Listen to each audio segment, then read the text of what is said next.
نحمدہ و نصلی علی رسولہ الکریم۔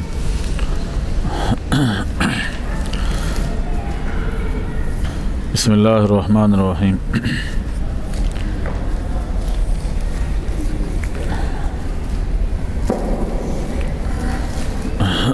فصل، یہاں سے آگے نئی فصل بیان کی جا رہی ہے۔ اس میں غیر متمکن کی اقسام، اس سے ماقبل چونکہ اس میں غیر متمکن کے بارے میں بتا دیا تھا کہ اس میں غیر متمکن وہ ہے جو مبنی الاصل کے مشابہ ہو۔ تو جو مبنی الاصل کے مشابہ ہیں تو وہ کتنی چیزیں ہیں، یعنی غیر متمکن کی اقسام کتنی ہیں، تو وہ کل 8 قسمیں ہیں۔ سب سے پہلے مضمرات ہیں، نمبر 2 اسماء اشارات ہیں، نمبر 3 اسماء موصولات ہیں، نمبر 4 اسماء افعال ہیں، نمبر 5 اسماء اصوات ہیں، نمبر 6 اسماء ظروف، اور نمبر 7 اسماء کنایات، نمبر 8 مرکب بنائی۔ یہ 8 قسمیں اس میں غیر متمکن کی ہیں، یعنی ان کو مبنی الاصل کے ساتھ مشابہت ہے۔ یہ تو اجمالاً ان 8 قسموں کو بیان کیا، آگے اس کی وضاحت کر رہے ہیں۔ مضمرات کسے کہتے ہیں، پہلے اس کی تعریف کریں گے، پھر مضمرات کی بھی اقسام ہیں، آگے ان کو بیان کریں گے۔ تو مضمرات کا معنی یہ ہے، ایسے اسم کو کہا جاتا ہے، ضمیر ایسے اسم کو کہتے ہیں جو متکلم یا مخاطب یا ایسے غائب کے لیے وضع کیا گیا ہو جس کا ذکر پہلے آ چکا ہو۔ ضمیر ایسے اسم کو کہتے ہیں جو متکلم یا مخاطب یا ایسے غائب کے لیے وضع کیا گیا ہو جس کا ذکر پہلے ہو چکا ہو۔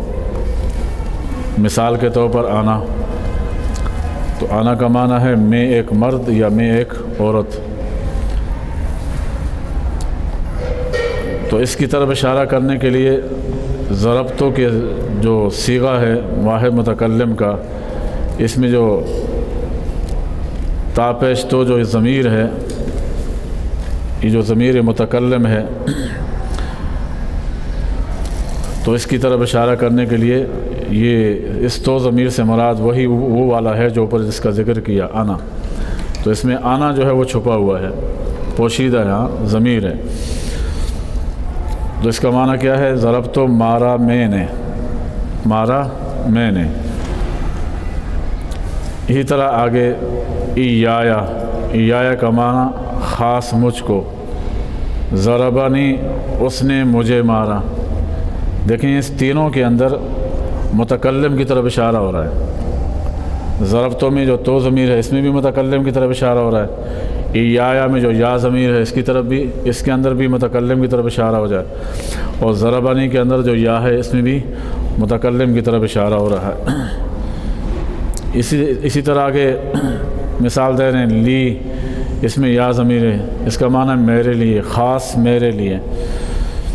یہ تو صرف سمجھانے کے لیے بتا رہے ہیں کہ مضمرات ایسے اسم کو کہتے ہیں جس میں متکلم یا مخاطب یا ایسے غائب کے لیے اس کو وضع کیا گیا ہو جس کا ذکر پہلے آ چکا ہو۔ اب اسی مضمرات کی کل 5 قسمیں ہیں۔ سب سے پہلی قسم مرفوع متصل، دوسری قسم مرفوع منفصل، تیسری قسم منصوب متصل، چوتھی قسم منصوب منفصل، اور آخری پانچویں قسم مجرور متصل۔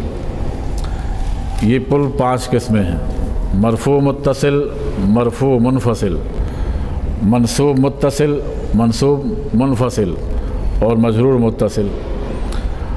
ہر اس میں جو ضمیر ہے، مرفوع متصل ہو یا جو بھی ہیں، ہر ایک کے اندر کل 14 صیغے ہوتے ہیں۔ مرفوع متصل ہو یا منصوب متصل ہو یا مرفوع منفصل ہو یا منصوب منفصل ہو یا جب ضمیر مجرور متصل ہو، ہر ایک قسم کے اندر کل 14 جو ہے وہ الفاظ ہوں گے یا 14 صیغے ہوں گے۔ سب سے پہلے بتا رہے ہیں ضمیر مرفوع متصل کے بارے میں۔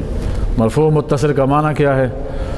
یعنی جس میں فاعل کی ضمیر فعل کے ساتھ ملی ہوئی ہو۔ مرفوع رفع سے ہے، اور مرفوع جو کہ فاعل ہونے کی علامت ہوتی ہے نا، کل فاعل مرفوع، ہر فاعل کیا ہوتا ہے؟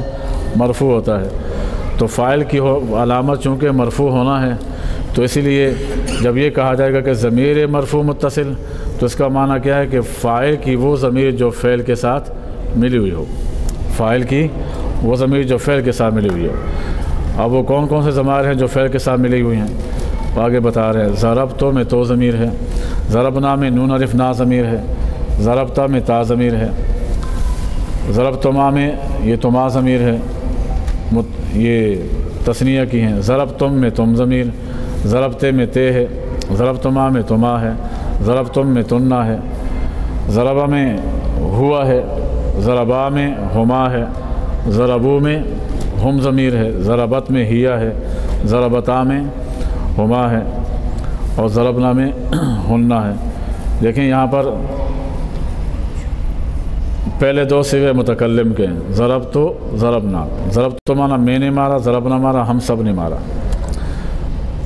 اور ضربتا سے لے کر ضربتن تک یہ جو 6 الفاظ ہیں یا 6 صیغے ہیں ضمیر کے، یہ مخاطب کے لیے استعمال ہوتے ہیں۔ ضربتا کا معنی آپ نے مارا اور آپ ایک آدمی نے مارا، ضربتما کا معنی آپ 2 آدمیوں نے مارا، ضربتم کا معنی آپ سب نے مارا، ضربتے کا معنی آپ ایک عورت نے مارا، ضربتما آپ 2 عورتوں نے مارا، ضربتنا آپ سب عورتوں نے مارا۔ تو یہ مخاطب کے لیے تھا۔ غائب کے لیے ضربہ، ضربہ معنی اس سے ایک آدمی نے مارا، ضربا ان 2 آدمیوں نے مارا، ضربو ان سب آدمیوں نے مارا۔ یہ تو مرد کے لیے ہیں، اور عورت کے لیے ضربت اس ایک عورت نے مارا، ضربتا ان 2 عورتوں نے مارا، ضربنا سب عورتوں نے مارا۔ تو دیکھیں سب کے اندر فاعل کی ضمیر ملی ہے۔ تو میں نے مارا میں آپ مارا، اور تے میں بھی آپ نے مارا، اور ضربہ کے اندر اس نے مارا، غائب ضمیر ہے۔ تو ان سب کے اندر فاعل کی جو ضمیر ہے اس فعل کے اندر خود موجود ہے، کسی میں ظاہر میں نظر آ رہی ہے، بارز ہے، اور کسی میں چھپی ہوئی ہے۔ جو غائب کے صیغے ہیں ان میں چھپی ہوئی ہے، جیسے ضربہ میں ہوا ضمیر چھپی ہوئی ہے، ضربا میں ہما ضمیر چھپی ہوئی ہے۔ تو بہرحال یہ وہ صیغے تھے 14 جس کے اندر فاعل کی ضمیر خود فعل کے ساتھ جو ہے وہ ملی ہوئی ہے۔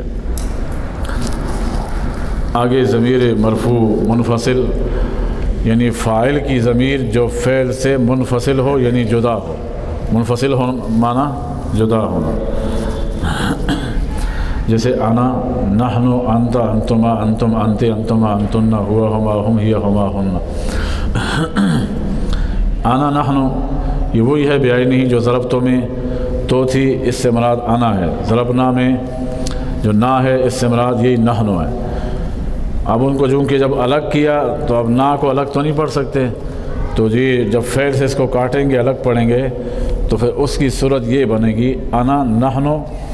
ضربتا میں تا جو ضمیر تھی اس کی جب تعبیر الگ کریں گے تو اس کو کیسے پڑھیں گے؟ انتا۔ ضربتما میں جو تثنیہ کی ضمیر ہے، اس تما کو جب فعل سے الگ کریں گے تو اس کی تعبیر کیسے کریں گے؟ انتما۔ اسی طرح جمع میں انتم، واحد مؤنث میں انتے، اور تثنیہ مؤنث میں انتما، اور جمع مؤنث میں انتن۔ اور غائب کے اندر آ جائیں ضربا، ضربا، ضربو، تو ضربا کے اندر میں نے کہا تھا ہوا ضمیر ہے، تو اس کو جب فاعل سے ضمیر سے جب ضمیر فاعل کو جب فعل سے الگ کر دیا تو اب اس کی تعبیر یوں ہوگی ہوا، ہما، ہم اور ہیا ہما ہننا، تو یہ ہیں ضمیر مرفوع منفصل۔ آگے ضمیر منصوب متصل، منصوب بھی ہوں اور متصل ہی، تو اس سے کیا مراد ہے؟ مفعول کی وہ ضمیر جو اپنے عامل کے ساتھ، عامل بھی کہہ سکتے ہیں فعل بھی کہہ سکتے ہیں، فعل کے ساتھ یا عامل کے ساتھ ملی ہوئی ہو، مفعول کی وہ ضمیر منصوب، مفعول چونکہ منصوب ہوتا ہے تو اس لیے مفعول کی وہ ضمیر جو اپنے عامل کے ساتھ جو ہے متصل ہو۔ دیکھیں یہاں ضربنی، اس نے مجھے مارا، مارنے والا وہ ہے غائب ہے تو اس میں ہوا ہو گیا نا، جو غائب ہے وہ اس کی طرف اشارہ کس سے ہوگا؟ ہوا، اور اس نے مارا مجھے، متکلم کو مارا، تو یہ مفعول کی ضمیر آگے یا ضمیر جو لگی ہوئی ہے یہ مفعول کی ہے، تو ہوا ضربنی یوں بھی کہہ سکتے ہیں، اس نے مجھے مارا تاکید کے طور پر، ضربنا اس نے ہم سب کو مارا، یہاں بھی فاعل وہی ہے، ہوا اس نے ہم سب کو مارا، تو نا ضمیر یہ مفعول کی ہے، یہاں پر اوپر نا ضمیر کس کی تھی؟ فاعل کی تھی، کیونکہ معنی ہم نے فاعل والا کیا تھا، لیکن چونکہ یہاں وہاں تھا ضربنا اور یہاں ضربنا نہیں ہے، کیا ہے؟ ضربنا، یہ با ہے، ضربنا، اوپر ضربنا تھا یہاں ضربنا، اوپر ساکن تھا یہاں پر با متحرک ہے، اس کا مطلب یہ ہے کہ اس کا فاعل کوئی اور ہے، مفعول کوئی اور ہے، تو اسی معنی اس کا معنی اس نے ہم سب کو مارا، ضربکا اس نے آپ کو مارا، تو کاف ضمیر مفعول کی دیکھیں فعل کے ساتھ ملی ہوئی ہے، کاف ضمیر مفعول کی، کما یہ تثنیہ ضمیر مفعول کی فعل کے ساتھ ملی ہے، ضربکم کم ضمیر فعل کے ساتھ ملی ہوئی ہے، اس نے آپ سب کو مارا، ضربکے اس نے تجھے ایک عورت کو مارا، ضربکما اس نے تم دو عورتوں کو مارا، ضربکننا اس نے آپ سب عورتوں کو مارا، تو دیکھیں یہاں پر مفعول کی ضمیر جو ہے فعل کے ساتھ ملی ہوئی ہے، اور فعل یہاں پر چھپا، جو فاعل ہے وہ چھپا ہوا ہے۔ آگے غائب کے صیغے بتا رہے ہیں، ضربہو ضربہما ضربہم ضربہا ضربہما ضربہن، اس نے اس کو مارا، فاعل بھی چھپا ہوا ہے اور مفعول بھی، مفعول کی طرف اشارہ کر رہے ہیں ہو ضمیر سے، ضربہو اس نے مارا کس کو؟ ہو ضمیر اس کو، اور ضربہما اس نے مارا ان دو مردوں کو، اور ضربہم اس نے مارا ان سب مردوں کو، اور ضربہا اس نے مارا اسے ایک عورت کو، ضربہما اس نے مارا ان دو عورتوں کو، ضربہن اس نے مارا ان سب عورتوں کو۔ دیکھیں مفعول کی ضمیر گویا یہاں پر فعل کے ساتھ متصل ہے۔ آگے ضمیر منصوب منفصل، منصوب بھی ہے لیکن منفصل ہے، یعنی مفعول منصوب سے اشارہ مفعول کی طرف ہو گیا کہ مفعول کی ضمیر ہے لیکن فعل کے ساتھ ملی ہوئی نہیں ہے، اس سے جدا ہے، تو کون کون سی ضمیریں ہیں؟ وہ یہ ہے، ایایا ایانا خاص مجھے یا میرے لیے، میرے واسطے، ایانا خاص ہم سب، تو ایا کا خاص تو ایک، ایاکما خاص تم دونوں، اور ایاکم خاص تم سب، ایا کی خاص تو ایک عورت، ایاکما خاص تم دو عورتیں، ایاکن خاص تم سب عورتیں، ایاہو خاص وہ ایک آدمی، غائب کی طرف اشارہ ہے، تو ایاہم ایاہما ایاہم ایاہا ایاہما ایاہن، یہ دیکھیں مفعول کی جو ضمیر ہے وہ یہاں مفعول فعل کے ساتھ ملی ہوئی نہیں ہے، یہ وہی ضمیریں ہیں جس کی طرف وہاں اوپر اشارہ کیا تھا، ضربنی ضربنا ضربکا ضربکا، تو ضربنی میں یا ضمیر تھا، یہاں پر ایا آ گیا، تو یا ضمیر کی تعبیر کریں گے تو کیسے کریں گے؟ متکلم کی ایا کے ساتھ الگ سے تعبیر کرنا ہو، ضربنا میں نا ضمیر کو الگ سے تعبیر کریں گے تو کس سے کریں گے؟ ایانا، ضربکا میں کاف ضمیر کو وہ کریں گے الگ ذکر کریں گے تو کیا ہوگا؟ ایاکا، اور تثنیہ کو ذکر کریں گے تو ایاکما۔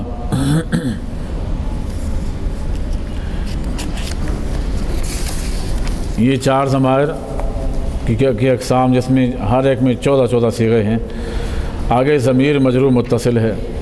مجرور متصل کسے کہتے ہیں؟ وہ ضمیر، ایسی ضمیر جو حروف جارہ کے ساتھ مل کر آتی ہو، ایسی ضمیر جو حروف جارہ کے ساتھ مل کر آتی ہو، جیسے لی لنا لکا، لام حرف جر ہے یا ضمیر مجرور ہے، لنا میں بھی لام حرف جر ہے اور نا مجرور ہے، لکا میں لام حرف جر ہے، کاف مجرور ہے، اگرچہ لفظوں میں ہمیں مجرور نظر نہیں آ رہا لیکن محلاً مجرور ہے یہ، لکہ واحد مخاطب مؤنث مخاطب کے لیے ہے، لکما لکنہ تثنیہ مخاطب جمع مخاطب، اور لہو واحد مذکر غائب کے لیے ہے، غائب کی ضمیر ہے، لہما لہم اور لہا لہما لہن۔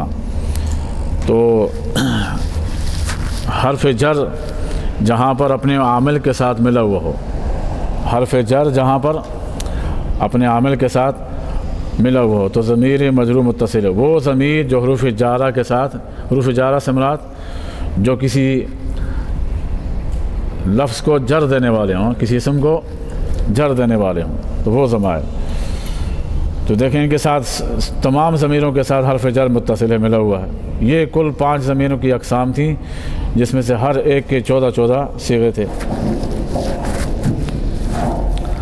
نمبر 2 یعنی اسم غیر متمکن میں سے پہلی کا بیان ہو گیا، دوسری کا بیان کر رہے ہیں، اسماء اشارات۔ اسماء اشارات وہ اسم جس کو کسی شے کی طرف اشارہ کرنے کے لیے وضع کیا گیا ہو، ایسا اسم جس کو کسی شے کی طرف اشارہ کرنے کے لیے وضع کیا گیا ہو۔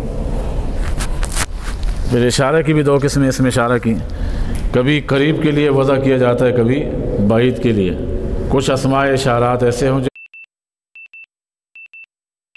کے لیے وضع کیے جاتے ہیں، اور کچھ اسماء اشارات ایسے ہوتے ہیں کہ بندہ دور بیٹھا ہو تو اس کی طرف اشارہ کرنے کے لیے وہ اسماء اشارات استعمال ہوتے ہیں۔ قریب کے لیے جیسے حاذا، میں کہتا ہوں حاذا، یہ حاذا کتاب، اگر کتاب مجھ سے دور پڑی ہوئی ہے تو اس کو یہ نہیں کہا جائے کہ حاذا کتاب، کیا بولیں گے؟ ذالک الکتاب۔ ہاں کیا بولیں گے؟ ذالک الکتاب، کہ وہ کتاب ہے۔ قرآن مجید میں اللہ نے شروع میں فرمایا ذالک الکتاب لا ریب فیہ، وہاں قرآن تو ہمارے سامنے ہوتا ہے تو اشارہ بعید کا کیوں استعمال ہے؟ حالانکہ قرآن مجید ہمارے سامنے رکھا ہوتا ہے۔ تو کبھی کبھی کسی شے کی عظمت بتانی ہو، عظمت کسی شے کا عظیم ہونا بتانا ہو تو اس کی طرف اشارہ کرنے کے لیے پھر بعید کا اشارہ استعمال کیا جاتا ہے۔ تو اس لیے اس کی طرف حاذا نہیں کہا بلکہ ذالک الکتاب، وہ بڑی عظمت والی کتاب ہے۔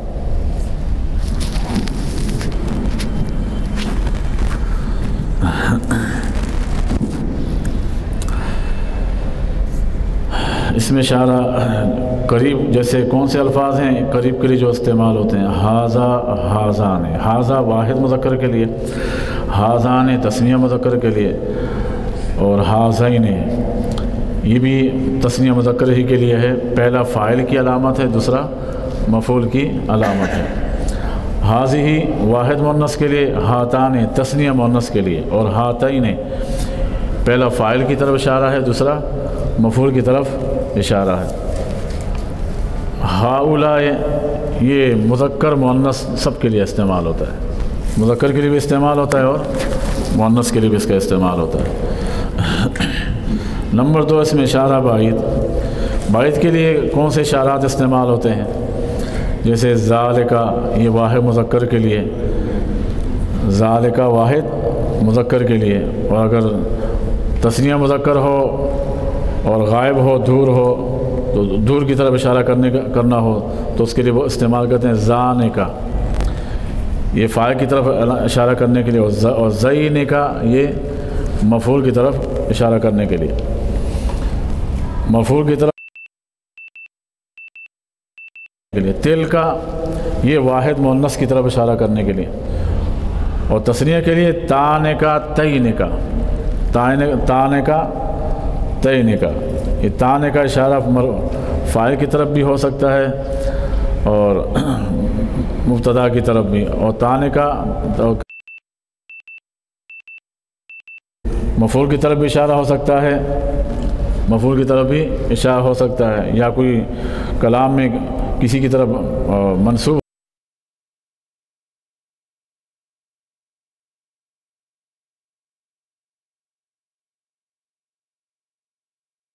یہ بعید کے لیے۔ قرآن مجید میں بہت ساری جگہوں میں اس کا استعمال ہے۔ اولئک هم المفلحون، جو اچھی صفات والے لوگ ہیں صحابہ کرام ہیں ان کی تو اشارہ کیا، فرمایا وہ بڑی عظمت والے لوگ ہیں، بڑی کامیابی والے لوگ ہیں۔ تو یہ تو اسماء اشارات تھے جس میں کچھ اس قریب کے لیے استعمال ہوتے ہیں، کچھ بعید کے لیے، اور کچھ مذکر کے لیے استعمال ہوتے ہیں، کچھ مؤنث کے لیے استعمال ہوتے ہیں۔ نمبر 3 اسماء موصولات۔ موصولات کا بھی استعمال ہوتا ہے تو اس لیے اس کا بھی ذکر کر رہے ہیں۔ یہ بھی چونکہ اس میں غیر متمکن ہے۔ اس میں موصول کسے کہتے ہیں؟ موصول کا لفظی معنی ملا ہوا ہونا، موصول کا لفظی معنی ملا ہوا ہونا۔ کوئی آپ کو کوئی پیغام بھیجتا ہے تو آپ سے کہتا ہے آپ کو میرا پیغام موصول ہوا، یہ کہتے ہیں نا، عام محاورات میں بھی کہتے ہیں آپ کو میرا پیغام موصول ہوا، یعنی آپ تک میں وہ پیغام پہنچ گیا یا نہیں پہنچا۔ تو اس میں موصول وہ اسم ہے جو بغیر صلے کے جملے کا پورا جز بنتا ہے، پورا جز نہیں بنتا۔ اس میں موصول کیسے کہتے ہیں؟ جو بغیر صلے کے جملے کا پورا جز نہ بنے، یعنی موصول کے ساتھ صلہ ہوگا تب جا کے جملے کا ایک جز بنے گا۔ اور صلہ جملہ خبریہ ہوتا ہے۔ صلہ کون ہوتا ہے؟ جملہ خبریہ ہوگا۔ اس کا مطلب یہ ہے کہ پھر جملہ انشائیہ نہیں ہوگا۔ جو جملہ موصول کا صلہ واقع ہوگا تو ہمیشہ کیا ہوگا؟ وہ جملہ خبریہ تو ہو سکتا ہے، جملہ انشائیہ نہیں ہوگا۔ تو اس میں موصول وہ اسم ہے جو بغیر صلے کے جملے کا پورا جز نہیں بنتا ہے، اور صلہ جملہ خبریہ ہوتا ہے جس میں ایک ضمیر ہوتی ہے جو موصول کی طرف لوٹ رہی ہوتی ہے۔ صلے کے اندر جو اسم موصول کا کلام میں صلہ واقع ہوگا تو اس صلے کے اندر کوئی ضمیر ایسی لازمی ہوگی جو اسم موصول کی طرف لوٹے گی۔ اس کی مثال سے سمجھا رہے ہیں، جاءنی الذی ابوہ عالم۔ دیکھیں کہہ رہے ہیں میرے پاس آیا وہ آدمی جس کا ابو عالم ہے، میرے پاس آیا وہ آدمی جس کا والد عالم ہے۔ دیکھیں الذی موصولہ ہے نا، آگے آ رہا ہے موصولات میں سے کیا کیا چیزیں ہیں، تو الذی اس میں موصولہ ہے، تو اس کا صلہ کیا واقع ہو رہا ہے؟ ابوہ عالم، اس کا عالم، اس کا ابو عالم ہے۔ ابوہ مضاف مضاف سے مل کر مبتدا، عالم اس کی خبر، مبتدا خبر مل کر یہ موصول کے لیے جملہ خبریہ ہو کر صلہ۔ تو دیکھیں میں نے کیا کہا؟ جملہ اسمیہ خبریہ ہو کر کے صلہ، تو صلہ کیا بنا؟ جملہ خبریہ بن گیا نا۔ یہاں پر جملہ اسمیہ خبریہ کیا بن گیا؟ الذی موصولہ کا صلہ بن گیا۔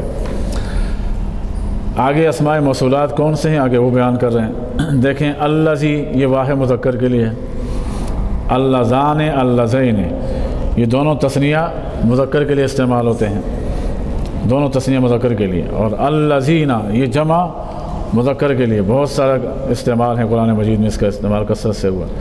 اللتی واحد مؤنث کے لیے، مؤنث کے لیے اس میں موصولہ استعمال کریں گے تو اللتی، اور اگر تثنیہ مؤنث بیان کرنا ہو تو اللتان اللتین یہ تثنیہ مؤنث کے لیے، اور جمع مؤنث بیان کرنا ہو تو اللاتی اور اللواتی، اللاتی اور اللواتی۔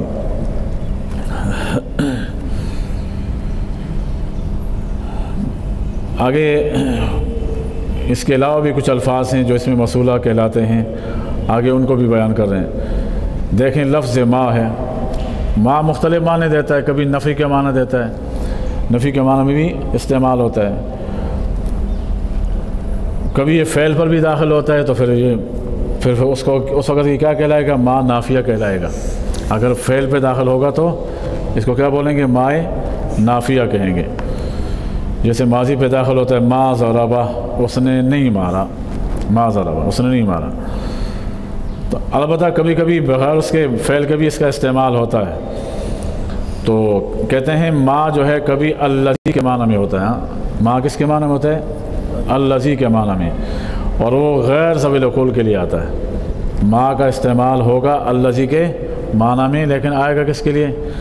غیر ذوی العقول کے لیے۔ غیر ذوی العقول کا مطلب یہ ہے کہ ایسی مخلوق کے لیے استعمال ہوگا جو عقل والی نہیں ہے، ایسی مخلوق کے لیے جو عقل والی نہیں ہے، یا تو ایسی مخلوق کے لیے، یا اگر ہوگا تو پھر دونوں کے لیے مشترکہ ہوگا، یا تو ہوگا استعمال اس مخلوق کے لیے جس میں عقل نہیں ہے، یعنی جانوروں کے لیے، سمجھ آئیے، اور اگر انسانوں کے لیے بھی استعمال ہے، جانوروں کے لیے بھی، تو اس وقت پھر اس کا استعمال دونوں کے لیے مشترکہ طور پر ہو سکتا ہے۔ قرآن مجید میں استعمال ہے اس کا، وما من دابۃ فی الارض، کہ کوئی زیرو چیز نہیں ہے۔ دیکھیں یہاں زیرو چیز میں انسان بھی شامل ہیں اور دیگر جو بھی جانور ہیں، جتنی بھی جانور ہیں سارے کے سارے اس میں شامل ہیں۔ تو دیکھو یہاں پر استعمال چونکہ مشترکہ طور پر ہے تو اس لیے ماں کا استعمال کیا۔ لیکن اگر ذوی العقول کے لیے یعنی صرف انسانوں کے لیے استعمال کرنا ہو تو پھر ماں استعمال نہیں ہوگا، پھر اس کا استعمال من کے ساتھ ہوگا۔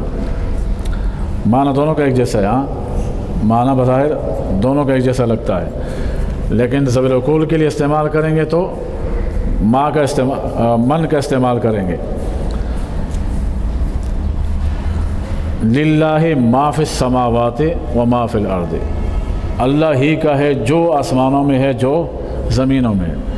تو جتنی بھی کائنات میں جو کچھ چیزیں ہیں وہ ساری کس کی ہیں؟ اللہ ہی کے لیے ہیں۔ تو دیکھیں للہ سے ما فی السما، ما کا استعمال ہوا ہے عام تمام چیزوں کے لیے، لیکن جہاں پر انسانوں کے خاص طور پر مخاطب کرنا مقصود ہو یا انسان کا تذکرہ کرنا مقصود ہو تو وہاں ماں کا استعمال نہیں آیا، وہاں من کا استعمال آیا۔ دیکھیں قرآن مجید میں استعمال ہے وَأَمَّا مَنْ خَافَ مَقَامَ رَبِّهِ، بہرحال جو ڈر گیا اپنے رب کے سامنے قیامت کے دن کھڑا ہونے سے۔ تو دیکھو اما من کا استعمال ہوا ہے، یہاں یہ نہیں کہا اما ماں نہیں کہا بلکہ من کا استعمال ہوا ہے یہاں پر۔ فَأَمَّا مَنْ ثَقُلَتْ مَوَازِينُهُ، جس کا اعمال نامہ بھاری ہوگا تو وہ مزے کرے گا، عیش کی زندگی، اپنی چاہت والی زندگی گزارے گا۔ وَأَمَّا مَنْ خَفَّتْ مَوَازِينُهُ، جس کا اعمال نامہ ہلکا ہوا اس کا ٹھکانہ کیا ہوگا؟ حاویہ جہنم ہے، ٹھکانہ اس کا جہنم ہے۔ تو دیکھیں یہاں بھی انسانوں کا چونکہ استعمال ہے، جنت میں کون جائے گا؟ انسان جائیں گے نا، یا جہنم میں کون جائیں گے؟ انسان جائیں گے، جانور تو نہیں جائیں گے۔ تو اس لیے ان کے لیے کس کا استعمال ہوا؟ من کا استعمال ہوا۔ ایون اور ایتن، یہ بھی اس کے لیے استعمال ہوتے ہیں، موصولہ استعمال ہوتے ہیں۔ ان کی کل 4 حالتیں ہیں، لفظ ایون کی اور ایتن کی۔ ان کا استعمال 4 طرح سے ہوتا ہے، ایک حالت میں مبنی ہے اور 3 حالتوں میں معرب ہے۔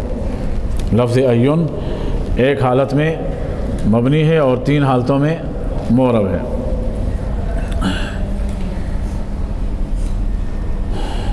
اور وہ الف لام جو اس میں فاعل اور اس میں مفعول پر داخل ہو، یہ نیچے اس کی تشریح بھی کی ہوئی ہے۔ یہ جو اوپر جو کہا نا کہ ایک حالت میں مبنی ہے اور 3 حالتوں میں معرب ہے لفظ ایون، تو نیچے اس کی وضاحت کی ہوئی ہے۔ پہلی حالت یہ ہے کہ ایون اور ایتن مضاف نہ ہو، جیسے ایون ہوا قائم۔ دوسری ہے کہ ایون و ایتن مضاف بھی نہ ہو اور صدر صلہ بھی مذکور نہ ہو، کلام کے شروع میں جو لفظ ہے اس کا صلہ واقع نہ ہو۔ ایون قائم۔ تیسری حالت یہ کہ ایون ایتن مضاف بھی ہوں۔ تو بہرحال اتنا ذہن میں رکھیں کہ لفظ ایون اور ایتن ان کی یہ بھی کس میں سے ہیں؟ اسماء موصولہ میں سے ہیں، اور کی 4 حالتیں ہیں، ایک حالت میں مبنی ہے اور 3 حالتوں میں یہ معرب ہے۔ اسی طرح وہ الف لام جو اس میں فاعل اور اس میں مفعول پر داخل ہو، ایسا الف لام جو کبھی اس میں فاعل پر داخل ہوتا ہے کبھی اس میں مفعول پر داخل ہوتا ہے، وہ والا الف لام بھی الذی کے معنی میں ہوتا ہے، وہ بھی الذی کے معنی میں ہوگا۔ جیسے الضارب، جیسے کوئی یہ کہے جاءنی الضارب زیدن، میرے پاس وہ آیا جس نے زید کو مارا۔ جاءنی الضارب زیدن، میرے پاس وہ آدمی آیا جس نے زید کو مارا۔ دیکھو الضارب ہے نا یہاں پر، الضارب الف لام لگا ہوا ہے، اور الضارب کا صیغہ کون سا ہے؟ اس میں فاعل کا صیغہ ہے۔ اس کا مطلب یہ ہوا کہ جب اس صیغے پر الف لام آ گیا تو یہ کس کے معنی میں؟ الذی کے معنی میں۔ تو اب معنی یہ ہوگا جاءنی الذی ضارب زیدن، ضارب زیدن، میرے پاس وہ بندہ آیا جس نے جو زید کو مارنے والا ہے۔ یا اس کو یہ بھی معنی کر سکتے ہیں جاءنی الذی ضربک، کہ میرے پاس وہ آدمی آیا جس نے تمہیں مارا ہے۔ آگے اس کی تھوڑی سی وضاحت کر رہے ہیں کہ قبیلہ بنو طے کی لغت میں ذو بمعنی الذی، ایک قبیلہ ہے، یہ عرب کا مشہور قبیلہ تھا، قبیلہ بنو طے اس کا نام تھا۔ وہ لوگ جو تھے لفظ ذو کو بھی الذی کا معنی میں لیتے تھے، لفظ ذو کو بھی الذی کا معنی میں لیتے تھے۔ جیسے کوئی کہے جاءنی الذی، جاءنی ذو ضربک، جاءنی ذو ضربک، میرے پاس آیا وہ جس نے تمہیں مارا، تو اس کی تعبیر کیسے کریں گے؟ جاءنی الذی ضربک، یوں اس کی تعبیر کرتے ہیں۔ تو یہ صرف بنو طے جو قبیلہ تھا عرب کا، اس کی لغت میں ہے، باقی جو عرب والے ان کی لغت میں نہیں ہے۔ یہ یہاں تک تین قسموں کا ذکر آ گیا، اس میں موصول یہاں تک تھا۔ تو کچھ اسماء اس شروع میں اس کی تعریف کی، بعد میں اسماء موصولہ کیا کیا ہیں، مذکر کے لیے کیا ہے، مؤنث کے لیے کیا ہے، ان کا استعمال بتایا۔ پھر یہ بھی کہا کہ ایک موصولہ ما بھی واقع ہوتا ہے، من بھی واقع ہوتا ہے، تو ما میں اور من میں فرق کیا ہے؟ ما ان کے لیے آتا ہے جو غیر ذوی العقول ہوں، اور من صرف ان کے لیے جن انسانوں کے لیے۔ ما کا استعمال انسانوں کے علاوہ مخلوقات کے لیے، اور من کا استعمال انسانوں کے لیے استعمال ہوتا ہے۔ آگے چوتھی قسم اسماء افعال ہیں۔ اسماء افعال ایسے اسماء جن میں فعل کے معنی پائے جائیں۔ دیکھیں اس کا لفظی معنی کیا ہے؟ اسماء افعال، تو معنی یہ ہوا کہ وہ فعل جس میں وہ اسماء جس میں فعل والا معنی پایا جائے۔ ہے تو اسم ہے، لیکن معنی وہ کس کا دیتے ہیں؟ فعل والا معنی دیتے ہیں۔ بعض اسماء ایسے ہوتے ہیں جو فعل والا معنی دیتے ہیں۔ وہ کون کون سے؟ پہلے ہی کہہ رہے ہیں کہ وہ ان کی دو قسمیں ہیں۔ سب سے پہلی قسم اسماء افعال، ایسے اسماء افعال جو کہ امر حاضر کے معنی میں ہوں۔ تو اسماء افعال ایسے جس میں فعل والے معنی پائے جائیں، اور پھر اس کی دو قسمیں ہیں۔ کچھ اسماء افعال وہ ہیں جو فعل امر کے معنی میں ہوتے ہیں، اور کچھ اسماء افعال وہ ہیں جو ماضی کے معنی میں ہوتے ہیں۔ امر کے معنی میں ہوتے ہیں، اس کی مثال دے رہے ہیں رویدہ، بلہا، امہل۔ دیکھیں رویدہ ہے، اسم ہے، اسی طرح بلہا یہ بھی اسم ہے، دونوں اسماء ہیں، لیکن معنی میں کس کے ہیں؟ امر کے معنی میں، کیونکہ یہ دونوں کا معنی ہے امہل، اور امہل کا مطلب عربی میں آتا ہے مہلت دے دو۔ امہل یہ فعل ہے، اور عربی میں اس کا معنی کیا ہے؟ مہلت۔ قرآن مجید میں بھی استعمال ہے نا، فمہل الکافرین امہلہم رویدہ۔ دیکھو رویدہ کا استعمال ہے، تو رویدہ کا معنی کیا ہے؟ کہ اس کو مہلت دے دو۔ تو قرآن مجید میں تو اللہ نے وضاحت بھی خود ہی فرما دی، امہلہم کے معنی میں استعمال کیا اس کو، یعنی تو چھوڑ، مہلت دے دے یعنی تو ان کو چھوڑ دے۔ حیا حل اور حلما، یہ دونوں ایتے کے معنی میں آتے ہیں، یہ بھی امر کے معنی میں آتے ہیں۔ بولتے ہیں نا حیا علی الصلاۃ، حیا علی الفلاح۔ حیا تو حیا کا معنی، حلما کا معنی آ جاؤ، ایتے آ جاؤ نماز کے لیے، آ جاؤ کامیابی کی طرف۔ حیا علی الصلاۃ، حیا علی یہ معنی کرتے ہیں نا۔ تو حیا علی الصلاۃ کا معنی کیا ہے؟ کہ اے لوگو آ جاؤ نماز کی طرف۔ حیا علی الفلاح، آ جاؤ کامیابی کی طرف۔ تو اس سے بھی تو اس کا معنی کیا ہوا؟ حیا کا معنی ایتے، ایتی کا معنی میں، اور ایتی کا معنی ہے تو آ جا۔ یہ تو وہ اسماء تھے جو فعل کے معنی میں ہیں، لیکن فعل امر حاضر کے معنی میں۔ دوسری قسم اسماء افعال کی وہ ہے جو ہیں تو فعل کے معنی میں، لیکن فعل میں فعل ماضی کے معنی میں، فعل میں سے بھی فعل ماضی کے معنی میں۔ اس کی مثال ہے ہیہاتا، ہیہاتا بمعنی بعدا، معنی اس کا دور ہوا۔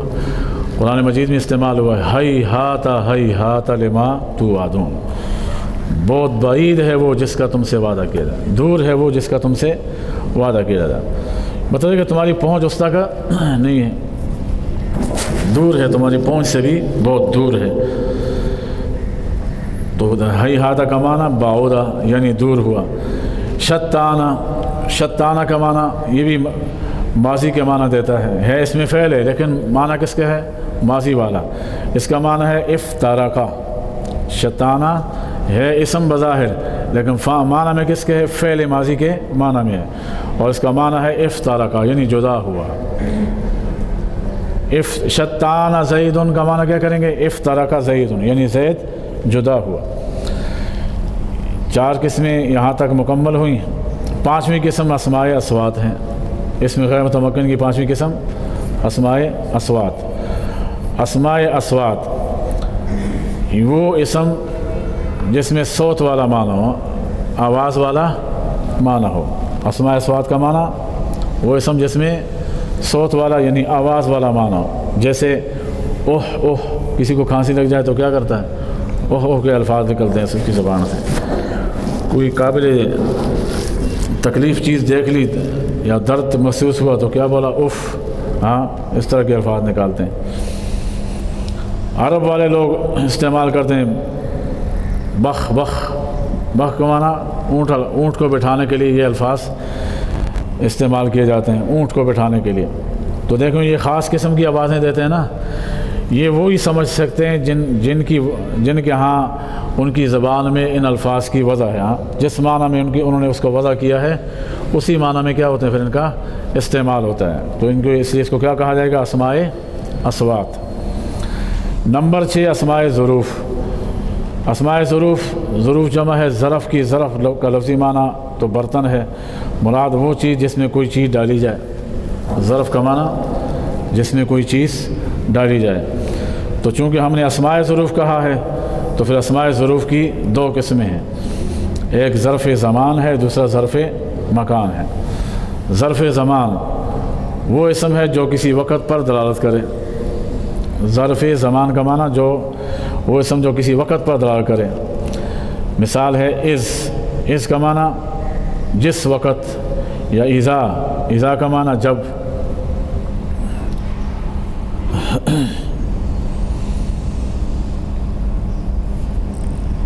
کوئی کہتا ہے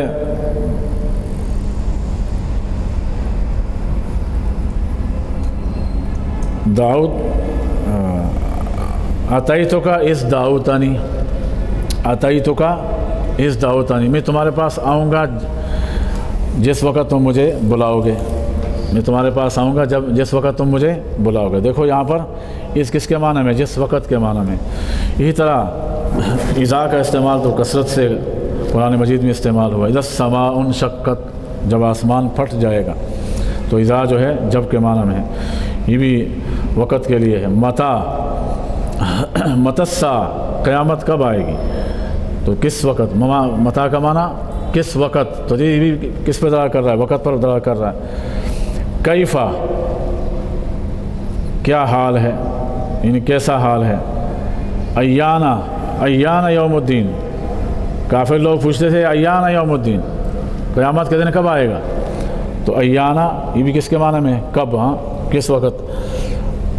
اسی طرح اور بھی الفاظ استعمال ہوتے ہیں زمان کے معنی میں، جیسے ام سے کا معنی گزشتہ روز، اور مس اور منذ کوئی بھی زمانہ، کسی بھی زمانے سے شروع کیا جائے کوئی کام تو اس کو کیا استعمال کیا جائے گا؟ مس یا منذ۔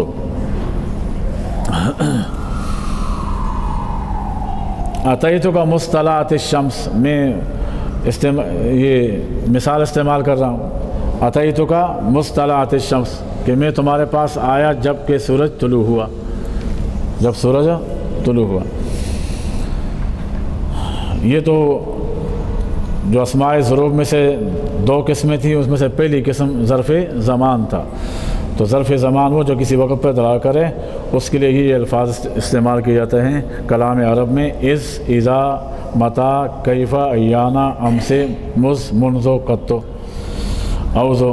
قطو کبھی بھی، قطو کا معنی کبھی بھی، اور اوزو کا معنی آئندہ زمانے میں، قبل و پہلے، بعد و بعد میں، یہ سارے وقت پر دلالت کرتے ہیں۔ فائدہ واضح، قبل و بعد و اس وقت مبنی ہوتے ہیں جب ان کا مضاف الیہ محذوف منوی ہو۔ اس سے اس طرح اشارہ کرنا چاہتے ہیں کہ قبل اور بعد و کبھی معرب ہوتے ہیں، کبھی مبنی ہوتے ہیں کلام میں، کبھی معرب واقع ہوتے ہیں، کبھی مبنی واقع ہوتے ہیں۔ تو مبنی کب ہوں گے؟ مبنی تب ہوں گے جب ان کا مضاف الیہ جو ہے وہ محذوف ہو، لیکن نیت میں، لفظوں میں نہیں بلکہ نیت میں محذوف ہو، لفظوں میں محذوف نہ ہو، تو اس وقت کیا ہوں گے؟ محذوف، اس کو کیا کہا جائے گا؟ مبنی کہا جائے گا۔ یعنی مضاف الیہ لفظوں میں موجود نہ ہو مگر نیت میں موجود ہو، لفظوں میں مذکور نہ ہو، نیت میں انسان کی ہو. جیسے مثال کے طور پر قرآن مجید میں استعمال ہوا ہے الفاظ للہ الامر من قبل ومن بعد، کہ معاملہ اس سے پہلے بھی اللہ ہی کے لیے تھا اور اس کے بعد بھی اللہ ہی کے لیے ہے. معاملہ اس سے پہلے بھی اللہ ہی کے لیے تھا، اس سے بعد بھی اللہ ہی کے لیے ہے. اب یہاں پر مضاف الیہ کا ذکر نہیں ہے، من قبل ومن بعد، قبل کے بعد بھی مضاف الیہ نہیں ہے اور بعد کے بعد بھی مضاف الیہ مذکور نہیں ہے. نیت میں ہے کہ کس سے پہلے اللہ تعالیٰ کی ہاں جو چیز ہے جو متعین ہے تو نہ اس سے پہلے بھی اللہ تعالیٰ کے ہاں حکم ہے اور اس سے بعد بھی اللہ تعالیٰ کا حکم ہے. ظرف مکان وہ اسم جو کسی جگہ پر دلالت کرے، وہ اسم جو کسی جگہ پر دلالت کرے، جیسے حیث پہلے تھا زمانے پر دلالت کرے اور یہاں پر ہے کسی جگہ پر دلالت کرے. جیسے حیث کا معنی جس جگہ، قدام کا معنی آگے اور تحت کا معنی نیچے، فوق کا معنی اوپر. یہ الفاظ وہ ہیں جو کہ مکان کے لیے استعمال ہوتے ہیں. یہ چاروں ظروف حیث، قدام، تحت، فوق مبنی علی الضم ہوتے ہیں، یعنی ان پر ضمہ آتا ہے. البتہ قدام و تحت اور فوق کے مبنی ہونے کے لیے بھی ایک شرط ہے، وہ یہ کہ ان کا مضاف الیہ محذوف منوی ہو. محذوف منوی کا معنی لفظوں میں نہیں ہے لیکن نیت میں ہو. یعنی مضاف الیہ لفظوں میں نہ ہو مگر نیت میں ہو. للہ الامر من قبل و من بعد. تقدیری عبارت یوں ہے، اب معنی کیا ہے؟ یہ ہے للہ الامر من قبل الخلق و من بعد الخلق، کہ تخلیق سے پہلے بھی معاملہ اللہ ہی کا تھا، تخلیق کے بعد بھی معاملہ اللہ ہی کے ہے. تخلیق سے پہلے بھی معاملہ اللہ کا تھا اور بعد میں بھی اللہ ہی کا ہے. یہ تھی یہاں تک اس کا جو بیان تھا اسماء ظروف تھے. 7ویں قسم ہے اسماء کنایات ہیں. کنایات کنایہ کی جمع ہے. کنایہ اس اسم کو کہتے ہیں جس میں کسی شے معین پر صراحتاً دلالت نہ کی جائے بلکہ ابہام کے طور پر دلالت کی جائے. کنایہ کا معنی کسی معین شے کی طرف صراحتاً دلالت نہ کی جائے بلکہ اشارہ سے کیا کیا جائے، اس کی طرف کوئی دلالت کی جائے، کسی کی طرف رہنمائی کی جائے ابہام سے. مثلا کم قضا، کوئی کہتے ہیں کم رجلن عندی، کم رجلن عندی، میرے پاس اتنے مرد ہیں. کم رجلن عندی، میرے پاس اتنے مرد ہیں.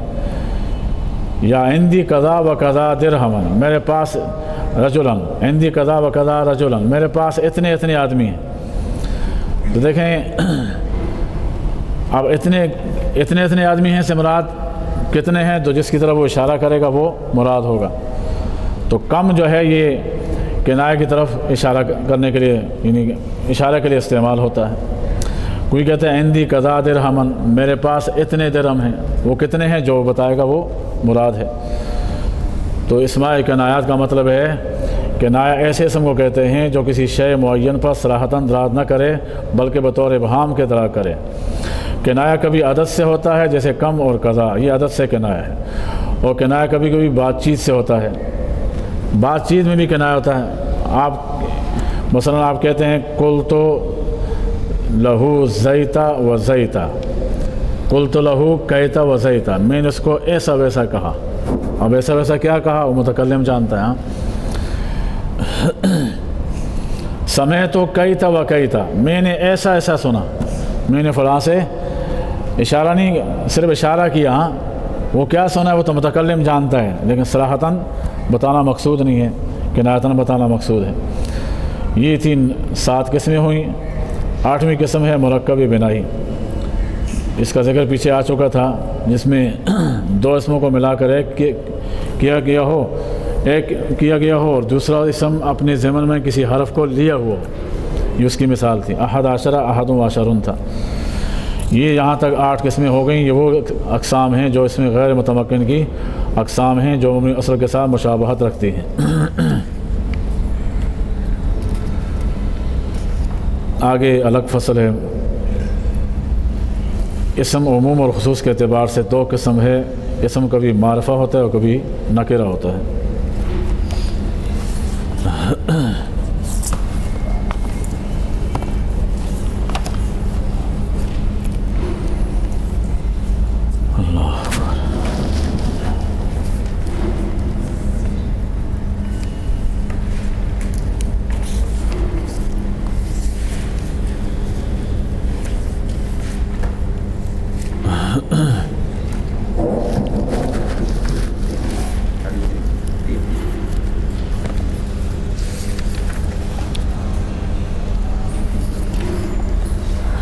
فعل ماضی اور معلوم اور فعل ماضی مجہول، ان کو بنانے کا طریقہ آپ نے پڑھ لیا تھا۔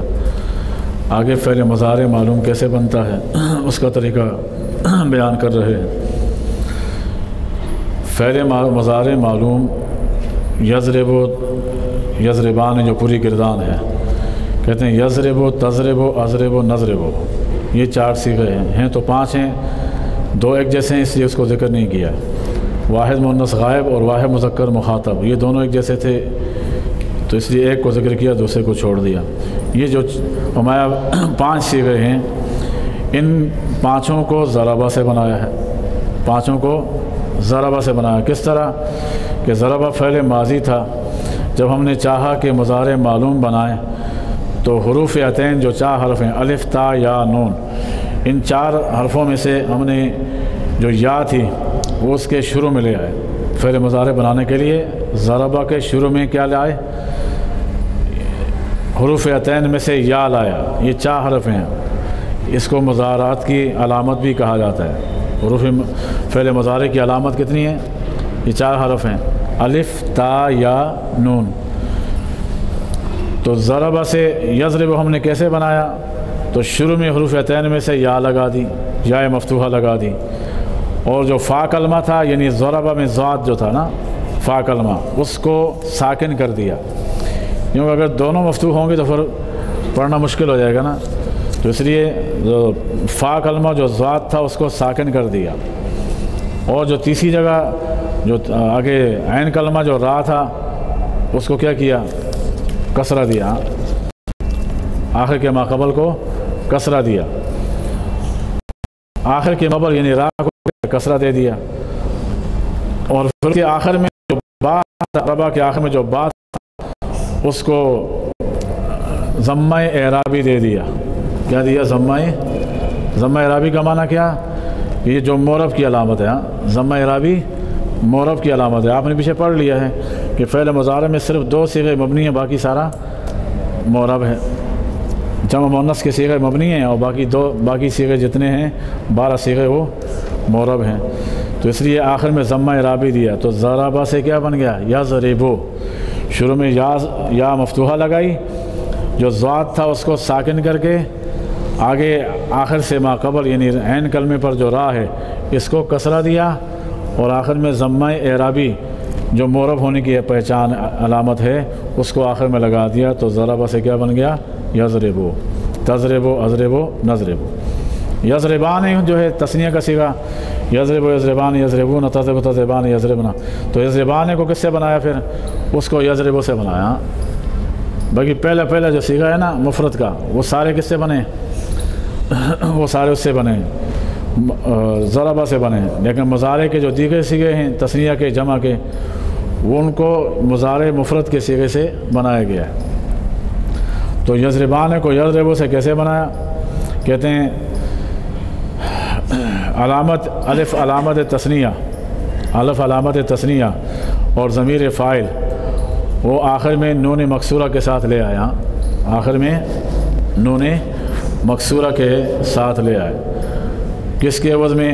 اس ضمے کے عوض میں جو مفرد کے صیغے میں جو ضمہ تھا اس کے عوض میں آخر میں نون مکسورہ اور الف علامت تثنیہ یہ آخر میں لے آئے، تو کیا بن گیا؟ یضربو سے یضربان ہو گیا، اور یضربون کو یضربو سے بنایا۔ تثنیہ میں الف ساکن تھا اور یہاں پر کیا ہوگا؟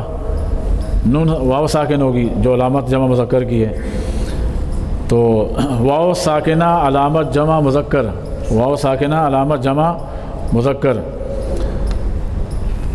اور یہی ضمیر فاعل بھی ہے، واو سے ماقبل ضمہ کے ساتھ اور آخر میں نون مفتوحہ کے ساتھ لے آئے، جو واحد میں ضمہ اعرابی تھا اس ضمہ اعرابی کے عوض میں تو کیا ہو گیا؟ یضربو سے یضربونا۔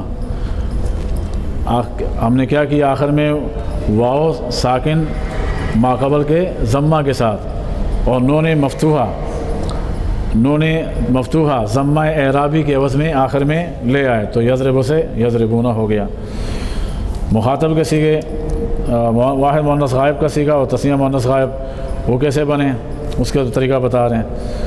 تضرب بنا کردن، اچھا تضرب کو یضرب سے بنایا، تضرب کو کس سے بنایا؟ یضرب سے۔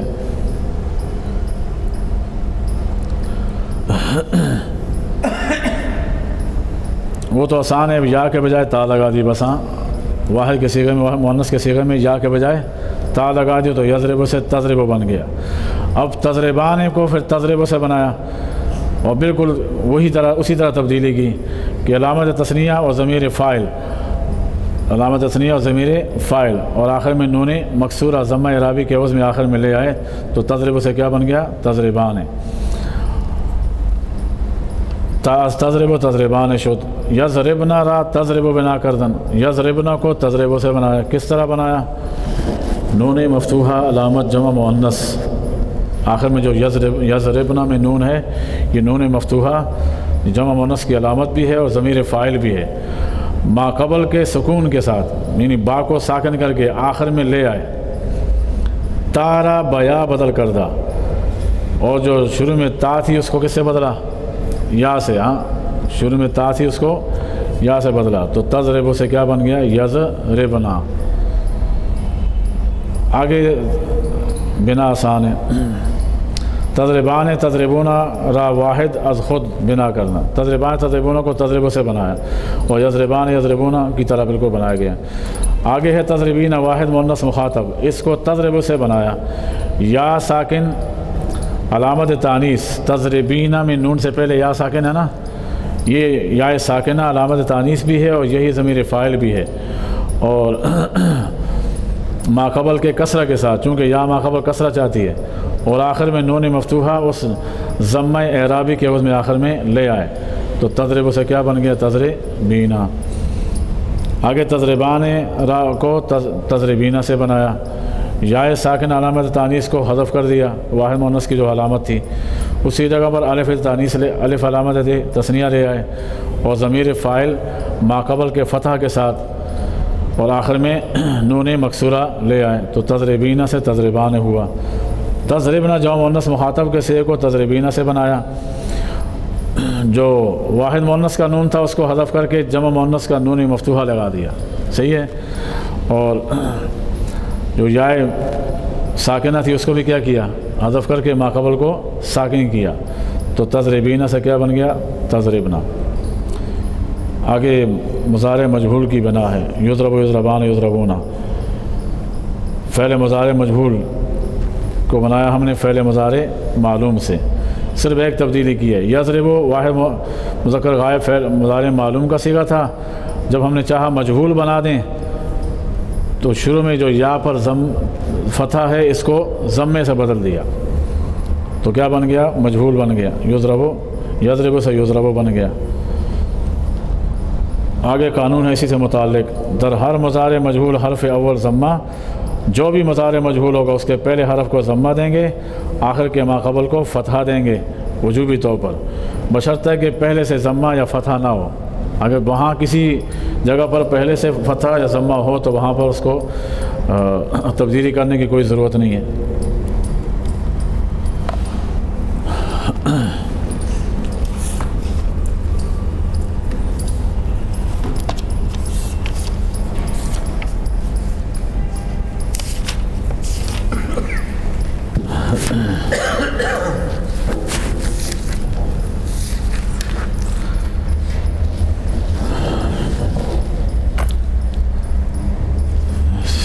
سراجی میں میراث کے اندر موانع کا بیان آپ نے پڑھا تھا، یعنی وہ اسباب جس کی وجہ سے باوجود وارث ہونے کے کوئی رکاوٹ نہ ہو تب بھی انسان کسی ذاتی وجہ سے وراثت سے محروم ہو جاتا ہے۔ کوئی اور رکاوٹ اس کے لیے نہیں بن رہا، لیکن کوئی وارث رکاوٹ نہیں بن رہا، لیکن خود اس کی ذات میں ایسی وجہ پائی جاتی ہے جس کی وجہ سے باوجود مستحق ہونے کے بھی اس کو وراثت نہیں مل سکتی، اور وہ کتنی چیزیں بتائی تھیں؟ 4 چیزیں، غلامی، قتل میں صرف آخری صورت میں وارث بنتا تھا، 4 صورتوں میں وارث نہیں بنتا تھا، قتل عمد میں نہیں، شبہ عمد میں نہیں، خطا میں بھی نہیں، شبہ خطا میں بھی نہیں بنتا، صرف قتل بے سبب میں وارث بن سکتا ہے، اور دین کا اختلاف ہو تب بھی وارث نہیں بن سکتا، باپ نعوذ باللہ کافر ہے بیٹا وارث نہیں، بیٹا کافر ہے نعوذ باللہ باپ اس کا وارث نہیں بن سکتا۔ اور اختلاف دارین، ملکوں کا اختلاف، یہ میں نے کہا تھا کہ یہ صرف کافروں کے حق میں، مسلمانوں کے حق میں نہیں ہے۔ اس سے آگے جس کی طرف آپ نے شروع میں پڑھا تھا، اصحاب الفرائض، اصحاب الفرائض وہ لوگ تھے جن کا حصہ اللہ پاک نے قرآن مجید میں بیان کیا ہوا ہے اور پورا رکوع نازل فرمایا ہے۔ تو یہاں سے اصحاب الفرائض کو پہلے ذکر کرتے ہیں، وہ کون کون سے افراد ہیں، اور اس کے بعد جو ان کے حصے ہیں اور کون سی صورت میں کون سا حصہ ملنا ہے کون سے وارث کو، یہ اس فصل میں، اس باب میں ان کا ذکر ہوگا۔ تو قرآن مجید میں کل جو حصے ہیں جن کا ذکر قرآن مجید میں آتا ہے وہ کل 6 حصے ہیں، ٹوٹل 6 حصے ہیں۔ اسی پر پوری میراث کا دار و مدار ہے۔ نصف ہے، ربع ہے، ثمن ہے۔ نصف مختلف صورتوں میں مختلف بندوں کو مل سکتا ہے، کبھی بیٹی کو ملتا ہے، کبھی جو ہے وہ شوہر کو بھی نصف مل سکتا ہے۔ اب آپ حالات میں پڑھیں گے۔ ربع شوہر کو بھی مل سکتا ہے، بیوی کو بھی مل سکتا ہے۔ ثمن صرف بیوی کو ملتا ہے، اس کی حقدار صرف بیوی بن سکتی ہے، کوئی اور نہیں بن سکتا۔ ثلثان یہ بیٹیوں کو بھی مل سکتا ہے، پوتیوں کو بھی مل سکتا ہے، بہنوں کو بھی مل سکتا ہے، اور اللاتی بہنوں کو بھی مل سکتا ہے۔ ثلث یہ اخیافی بہن بھائیوں کو، یعنی ماں شریک بہن بھائیوں کو مل سکتا ہے، ماں کو مل سکتا ہے۔ اور سدس اس کی مستحق ماں بھی ہو سکتی ہے، اخیافی بہن بھائی بھی ہو سکتے ہیں، دادی بھی ہو سکتی ہے۔ اور بعض صورتوں میں پوتی کو بھی مل سکتا ہے، اور بعض صورتوں میں اللاتی بہن کو بھی مل سکتا ہے۔ تفصیلی احوال جب آئیں گے اس میں آپ کو سمجھ آ جائے گی۔ تو کل 6 حصے اللہ رب العزت نے قرآن مجید میں بیان کیے ہیں۔ ان کانت واحدۃ فلہا النصف، بیٹی ایک ہو تو اس کو نصف ملتا ہے۔ وَلَكُمْ نِصْفُ مَا تَرَكَ أَزْوَاجُكُمْ إِن لَّمْ يَكُن لَّهُنَّ وَلَدٌ، اگر شوہروں کا حصہ ہے، اگر اولاد نہ ہو، اولاد نہ چھوڑی ہو، تو اس صورت میں کیا ہوگا؟ شوہر کو پھر کتنا ملے گا؟ آدھا مال ملے گا، کل مال میں سے آدھا مال ملے گا۔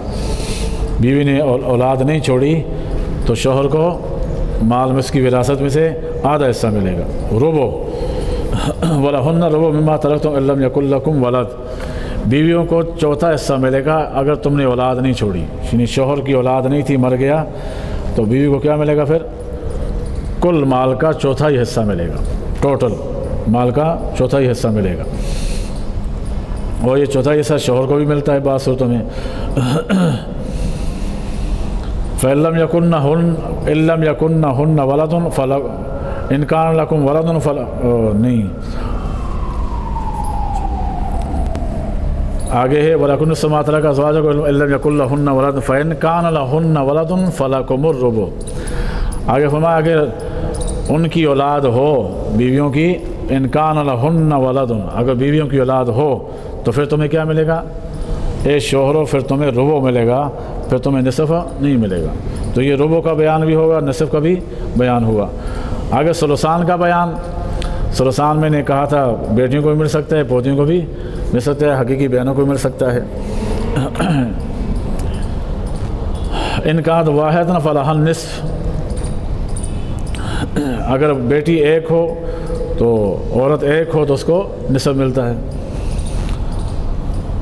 فَإِن كَانَتْ اثْنَتَيْنِ فَلَهُمَا الثُّلُثَانِ، اگر وہ 2 ہوں یا اس سے زیادہ ہوں، فَلَهُمَا الثُّلُثَانِ، پھر ان کو کیا ملے گا؟ 2/3 ملے گا، 2/3 ملے گا۔ اور ثلث جو ہے اس کا ذکر وَلِأَبَوَيْهِ لِكُلِّ وَاحِدٍ مِّنْهُمَا السُّدُسُ، ماں باپ میں سے ہر ایک کو اگر اولاد ہو، میت کی اولاد ہو نا، اور ماں باپ زندہ ہوں، تو ان میں سے ہر ایک کو چھٹا حصہ ملتا ہے۔ باپ کو بھی چھٹا حصہ ملے گا، ماں کو بھی چھٹا حصہ ملے گا۔ لیکن آگے فرمایا یہ تو تب تھا جب کہ اولاد ہو۔ اگر فَإِن لَّمْ يَكُن لَّهُ وَلَدٌ، اگر اولاد نہ ہو، وَوَرِثَهُ أَبَوَاهُ، اور اس کے وارث کون بن رہے ہیں؟ اس کے ماں باپ بن رہے ہوں۔ ہاں، تو پھر آگے کہا فَلِأُمِّهِ الثُّلُثُ، تو ماں کو تہائی ملے گا، پھر ماں کو یعنی 1/3 حصہ ملے گا، 3 میں سے 1 حصہ ملے گا۔ تو اب باپ کا ذکر تو نہیں کیا، پھر پیچھے تو کہا تھا اگر ماں باپ وارث بن رہے ہوں، اور اولاد ہو تو ہر ایک کو چھٹا چھٹا حصہ ملے گا، باپ کو بھی ماں کو بھی۔ یہاں اس میں آگے اگر اولاد نہ ہو تو پھر ماں کا ذکر کیا، اس کو تہائی ملے گا، تو باپ کا ذکر نہیں کیا قرآن میں آگے، تو اس کا مطلب یہ ہے فقہ کا قاعدہ ہے السکوت فی معرض البیان بیان، کہ جس کے حصے سے سکوت اختیار کیا جائے، حالانکہ پیچھے تذکرہ تھا لیکن قرآن نے آگے خاموشی اختیار کی، اس کا مطلب یہ ہے کہ جو بچ گیا وہ سارا اس کا ہے، جو بچ گیا وہ سارا باپ کا ہوگا، تو ماں کو تہائی ملے گا، اور جو 2 حصے بچ گئے اگر کوئی اور وارث نہیں ہے تو سارا باپ کو مل جائے گا۔ یہ سدس کا بھی ذکر آ گیا، ثلث کا بھی ذکر آ گیا، تو یہ کل 6 حصے ہیں جن کا ذکر اللہ پاک نے قرآن مجید میں بیان کیا۔ آگے ہے التضعیف و تنصیف، بنا پر تضعیف کے، بنا پر تنصیف کے۔ تضعیف کا معنی ہوتا ہے دگنا، اور تنصیف کا معنی ہوتا ہے نصف، آدھا۔ تو یہاں تضعیف اور تنصیف کیسے ہوگی؟ اس کو سمجھنے کے لیے پہلے یہ سمجھنا پڑے گا کہ وراثت کے اندر حصہ جو ہے، ہندسہ 1 2 3 4 5 ہندسے جو ہیں، یہ جتنا وراثت کے اندر یہ جتنا بڑا ہوگا تو مال اتنا مختصر ہوگا، کم ملے گا، اور ہندسہ جتنا چھوٹا ہوگا مال اتنا زیادہ ملے گا۔ ہندسہ جتنا چھوٹا ہوگا مال اتنا زیادہ ہوگا، اور ہندسہ جتنا بڑا ہوگا مال اتنا کم ملے گا۔ مثال کے طور پر آپ دیکھیں، ایک آدمی نے اپنی اولاد میں سے، ایک آدمی نے 4 بیٹے چھوڑے ہیں، دوسرے آدمی نے 8 بیٹے چھوڑے ہیں، تیسرے آدمی نے 2 بیٹے چھوڑے ہیں، تین لوگ ہیں مثال کے طور پر۔ ایک آدمی کی اولاد میں 8 بیٹے ہیں، دوسرے کی اولاد میں 4 بیٹے ہیں، تیسرے کی اولاد میں 2 بیٹے ہیں، صرف 2 بیٹے ہیں۔ فرض کریں سب نے 8 لاکھ چھوڑا ہو، میں ایک سمجھانے کے لیے مثال دے رہا ہوں، فرض کریں سب نے 8 لاکھ چھوڑا ہو، تو جس کی اولاد صرف 2 بیٹے ہیں ان کو کتنا ملے گا؟ آدھا، ان کے درمیان آدھا ہوگا نا، 8 لاکھ آدھا ہوگا، تو لہذا ان کو کیا ملے گا؟ نصف ملے گا نا، نصف ملے گا، تو کتنا؟ 4 آئے گا ان کے حصے میں۔ تو نصف بظاہر چھوٹا سا حصہ ہے، نصف کی تعبیر جب ہم وراثت میں کرتے ہیں تو 2 سے کی جاتی ہے، کتنے سے؟ 2 سے، اس کو مسئلہ 2 سے بنایا جاتا ہے۔ تو دیکھو یہ مسئلہ 2 سے حل ہو گیا، لیکن 2 کے اندر مال کیا ہو گیا؟ جب نصف کو آدھا کیا، 2 کو یعنی آدھا کیا، تو ایک کو مل گیا، ایک حصہ دوسرے کو مل گیا، لیکن مال کتنا ملا؟ ایک کو بھی 4 لاکھ، دوسرے کو بھی 4 لاکھ۔ اور جس کے 4 بیٹے ہیں اس نے بھی 8 لاکھ چھوڑا ہے، تو ان کو کتنا ملیں گے؟ 2 لاکھ ملیں گے نا۔ تو اب حصے کتنے بنیں گے؟ 4 حصے بنیں گے نہیں بنیں گے؟ تو پہلے کے 2 حصے بنے، اس کے کتنے؟ 4۔ تو ہندسہ بڑا ہے نا پہلے والے سے، ہندسہ بڑا ہے لیکن مال کم ہوا نہیں ہوا۔ دیکھیں پہلے ان میں سے ہر ایک کو 4 لاکھ ملا، اور ان میں سے ہر ایک کو کیا ملے گا؟ 2 لاکھ ملے گا۔ تو ہندسہ بظاہر بڑا ہے، 4 سے ان کا حصہ نکالا، ہندسہ بڑا ہے لیکن مال کیا ہو گیا؟ کم ہو گیا۔ ابھی آگے دیکھیں، جس نے 8 بیٹے چھوڑے ہیں اس نے بھی 8 لاکھ چھوڑا ہے، لیکن ان بیٹوں کے میں سے ہر ایک کے کتنے حصے بنانے پڑیں گے؟ 8 لاکھ کے 8 حصے بنانے پڑیں گے۔ 8 حصے بنانے، تو بظاہر دیکھیں 8 بڑا ہے یا نہیں ہے، لیکن حصے کے اعتبار سے کیا ہو گیا؟ سب سے چھوٹا ہو گیا، کہ ہر ایک کو 1 لاکھ ملے گا۔ تو اسی اصول سے یہ دیکھیں آپ کہ یہاں پر ذکر آتا ہے سب سے پہلے نصف کا، ربع کا، ثمن کا، آگے ثلثان کا، پھر ثلث کا، پھر سدس کا۔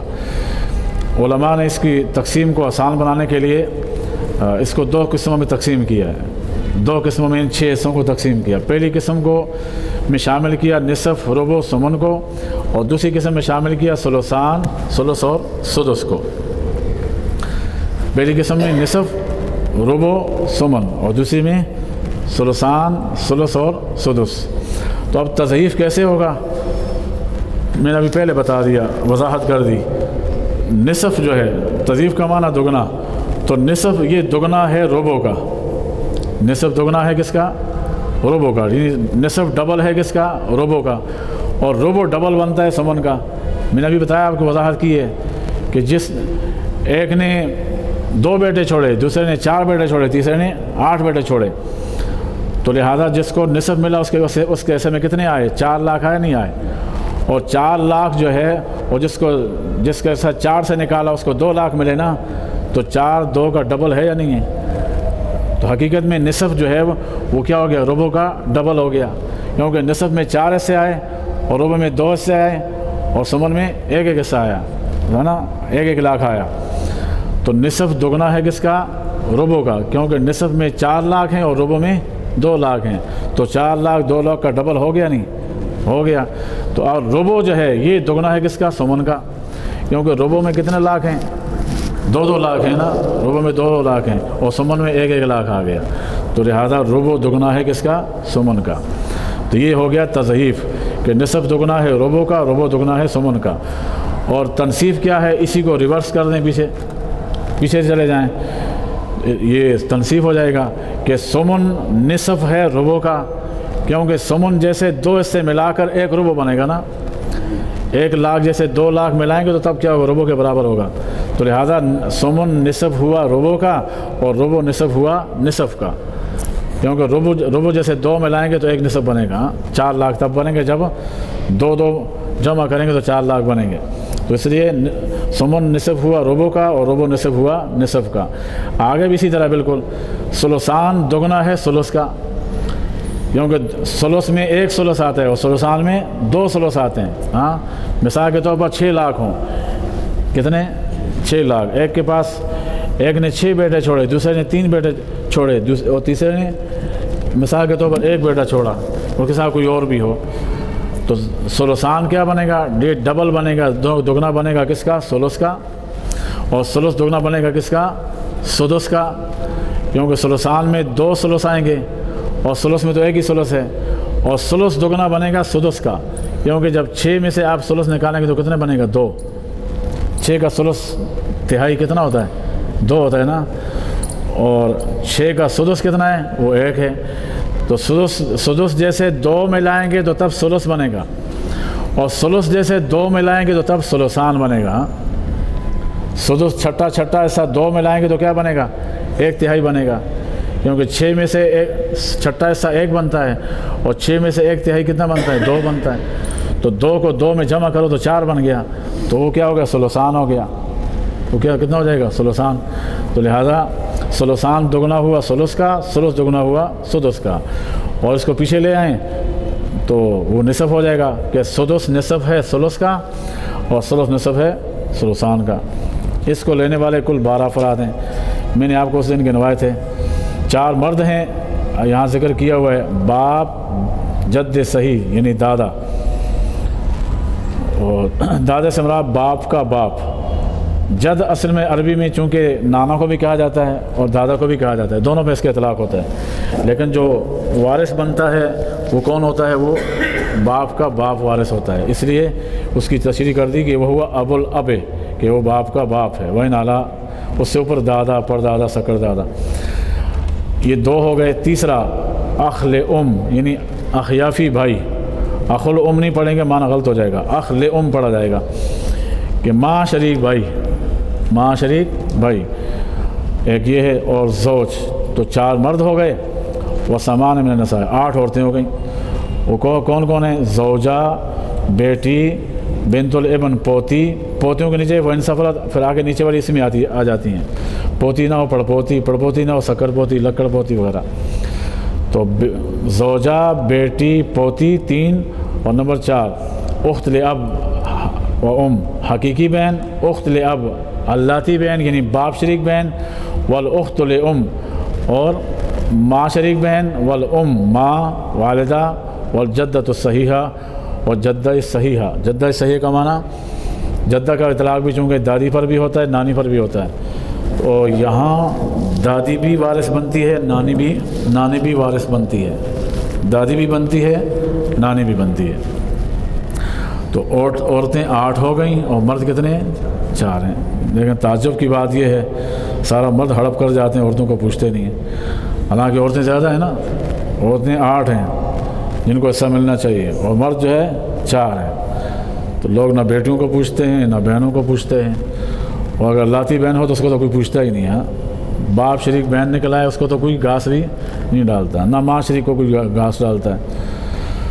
بہرحال حدیث میں آتا ہے یہ وراثت ہے, جو ورثاء کو ادا نہیں کرے گا اس کے گلے کا توق بنے گی. پھر قیامت میں اس کا حساب دینا ہوگا. تو 4 مرد ہو گئے اور 8 عورتیں ہو گئیں. آگے سب کے تفصیلی احوال ہیں. وآخر دعوانا الحمدللہ رب العالمین. الحمدللہ رب العالمین والصلاة والسلام علی سید الانبیاء والمرسلین. اللهم وفقنا لما تحب وترضى من القول والعمل والنية الهدى. اللهم نسألك التقى والعفاف والغنى يا رب العالمين. اللهم انك عفو كريم تحب العفو فاعف عنا يا كريم. وصلى الله تعالى على خير خلقه محمد وعلى آله وصحبه برحمته.